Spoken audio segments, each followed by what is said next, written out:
नमस्कार. शिक्षक पात्रता परीक्षेची तयारी करणाऱ्या सर्वांचं स्वागत आहे. सीटॅट, टीटॅट किंवा एसटीटी परीक्षा कोणतीही असो, यश मिळवण्यासाठी शिक्षाशास्त्राच्या काही खास शब्दांचा अर्थ समजून घेणं खूप महत्त्वाचं आहे. चला तर मग आज आपण याच शब्दांवरच प्रभुत्व मिळवूया. तर पहिलाच प्रश्न, यशाची गुरुकिल्ली कोणती?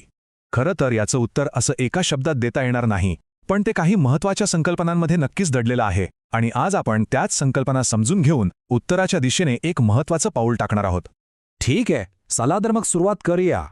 आपण सगळ्यात पहिल्या आणि मूलभूत भागापासून सुरुवात करतोय, कारण मुलाची शारीरिक वाढ आणि त्याचा मानसिक विकास यातला फरक समजल्याशिवाय आपण पुढे जाऊच शकत नाहीये. हाच तर सगळ्याचा पाया आहे. तर पहिली आणि सगळ्यात सोपी संकल्पना आहे वृद्धी, म्हणजे ग्रोथ. हा असा बदल आहे जो आपण मोजू शकतो. अगदी सरळ गणित आहे. मुलाची उंची किती सेंटीमीटर वाढली, वजन किती किलो वाढलं, हे आकडे आपण सहज पाहू शकतो आणि मोजू शकतो. आणि दुसरीकडे आहे विकास, म्हणजे डेव्हलपमेंट. आता हा प्रकार थोडा वेगळा आहे. हा फक्त शारीरिक बदल नाही, यात मुलाची विचार करण्याची पद्धत कशी सुधारली, त्याच्या भावना त्याला कशा समजायला लागल्या, तो इतरांशी कसा वागतो, या सगळ्या गोष्टी येतात. आता इथे बघा, हा फरक एकदम स्पष्ट होईल. वृद्धी म्हणजे शारीरिक आणि मोजता येण्याजोगी गोष्ट, तर विकास म्हणजे सर्वांगीण गुणात्मक बदल. आणि सगळ्यात महत्त्वाचा मुद्दा, वाढ एका ठराविक वयानंतर थांबते, पण विकास तो तर आयुष्यभर सुरू राहतो. हा फरक लक्षात ठेवणं परीक्षेसाठी खूप महत्त्वाचं आहे. आता याच संदर्भात आणखी एक शब्द येतो, परिपक्वता. हा विकासाचाच एक भाग आहे, पण तो नैसर्गिकरित्या होतो. म्हणजे यासाठी वेगळं शिकवावं लागत नाही. जसं की एखादं बाळ ठराविक वेळी रांगायला लागतं, मग चालायला लागतं. यासाठी काही क्लास लावावा लागत नाही, बरोबर? ते वेळेनुसार आपोआप होतं. चला तर मग आता पुढच्या टप्प्याकडे जाऊया.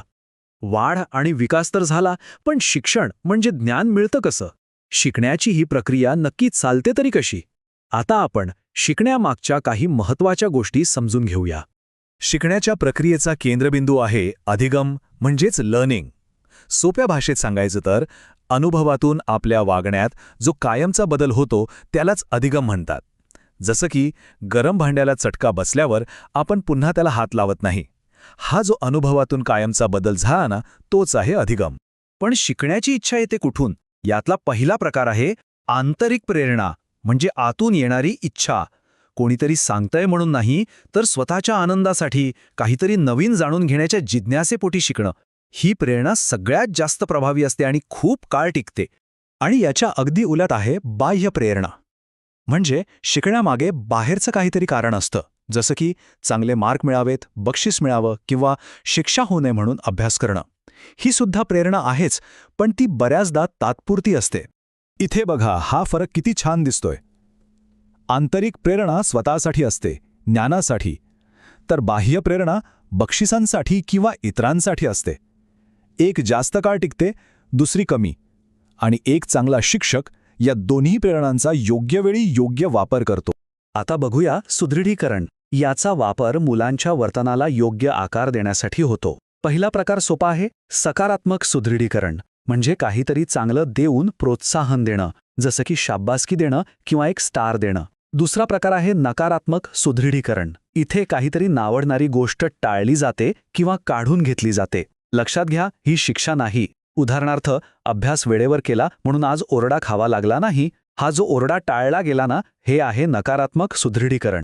बरं, तर आतापर्यंत आपण सिद्धांत बघितले, पण या सिद्धांतांचा आजच्या वर्गात प्रत्यक्ष वापर कसा करायचा? आजच्या काळातल्या शिक्षकांकडे कोणती प्रभावी साधनं आहेत? चला बघूया. शिक्षण पद्धतीतनं एक खूप मोठा बदल झालाय. पूर्वी सगळं शिक्षक केंद्रित होतं, म्हणजे शिक्षक जे सांगतील तेच फायनल. पण आता काळ बदललाय. आता शिक्षण बाल केंद्रित झालंय. जिथे मुलाला काय आवडतं, त्याची शिकण्याची पद्धत काय आहे, याला सर्वात जास्त महत्त्व दिलं जातं. आणि हे बाल केंद्रित शिक्षण प्रत्यक्षात आणण्याचे हे काही मार्ग आहेत.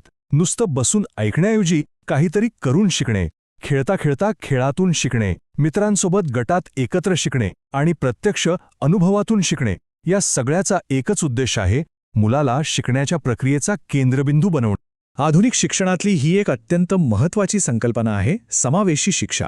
याचा अर्थ खूप सोपा आणि तितकाच मोठा आहे. प्रत्येक मुलाला शिकण्याचा समान हक्क आहे. मग त्याची पार्श्वभूमी, क्षमता किंवा गरज काहीही असो, कोणीही मागे सुटायला नको. शिकवलं, मुलं शिकली. पण किती शिकली हे कसं कळणार? त्यासाठी येतं मूल्यांकन. म्हणजे थोडक्यात मुलांच्या प्रगतीचं मोजमाप करणं. चला या शेवटच्या पण खूप महत्त्वाच्या भागाकडे वळूया. पहिला प्रकार आहे रचनात्मक मूल्यांकन. हे वर्षाखेरच्या परीक्षेसारखं नाहीये. हे शिकवताच केलं जातं. याचा उद्देश मार्क देणं नसून मुलाला मदत करणं आहे. मूल कुठे चुकतंय, त्याला काय समजत नाहीये हे शोधून त्याला योग्य वेळी मदत करणं. आणि याच्या विरुद्ध आहे समापन मूल्यांकन. हे होतं शिक्षण कालावधीच्या शेवटी, जसं की आपली सत्र परीक्षा किंवा वार्षिक परीक्षा. याचा उद्देश आहे निकाल देणं, की वर्षभरात किती शिकलात. ही झाली आपली फायनल मॅच. इथे हा फरक अगदी स्पष्ट आहे. रचनात्मक मूल्यांकन हे सुधारणेसाठी आहे, जे शिकतानाच होतं, आणि समापन मूल्यांकन हे निकालासाठी आहे, जे शेवटी होतं. आणि हो, दोन्हीही आपापल्या जागी खूप महत्त्वाचे आहेत.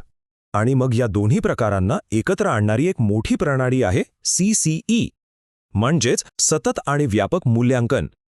यात फक्त पुस्तकी ज्ञानाचे मार्क बघितले जात नाहीत, तर वर्षभर मुलाची प्रत्येक गोष्टीतली प्रगती बघितली जाते. मग ते खेळ असो, कला असो किंवा इतर कौशल्य. म्हणजेच मुलाचा सर्वांगीण विकास तपासला जातो. तर मग या होत्या त्या काही महत्त्वाच्या संज्ञा, जे शिक्षणशास्त्राचा खरा पाया आहेत. आणि एकदा का हा पाया पक्का झाला की मग परीक्षेची तयारी तर होतेच, पण त्यासोबतच एक उत्तम शिक्षक बनण्याचा मार्गही सोपा होतो. खरं तर हे शब्द एकदा समजले की मग परीक्षेतला कुठलाच प्रश्न अवघड वाटणार नाही. एक वेगळाच आत्मविश्वास येतो आणि यशाची खात्री वाटते. त्यामुळे तयारीला लागण्याची हीच योग्य वेळ आहे.